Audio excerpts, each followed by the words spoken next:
Hammaga assalomu alaykum. Mana shu zamonaviy high-tech hovlini ko'rgani kelyotgandik. Ikkita bliznets, Hasan Husan, Yangi O'zbekiston, Mirzo Ulug'bek rayoni, Machet Orientir. Kollejdan o'tganlaringizdan keyin 10 ga qayrilasiz. Uchxos mahallasi.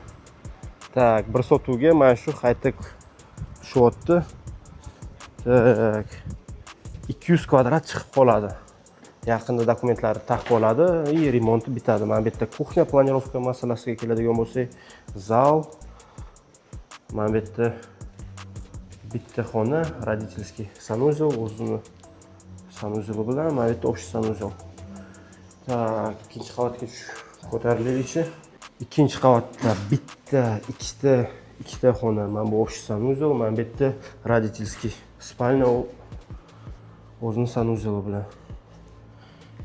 Bu yerda 3-qavatimiz ham bor. 3-qavatda biza mana shunaqa terrasa qilib o'rishgan. Mana bu yerda bitta yana xona, letniy kuxnya qilib ishlatsalaringiz bo'ladi. Xullas manzara vashi go'zal. Yangi O'zbekiston. Narxiga keladigan bo'lsak, narxini 200 ming start deyishyapti. Agar kimga ma'qul bo'lsa, telefon qilaverasizlar.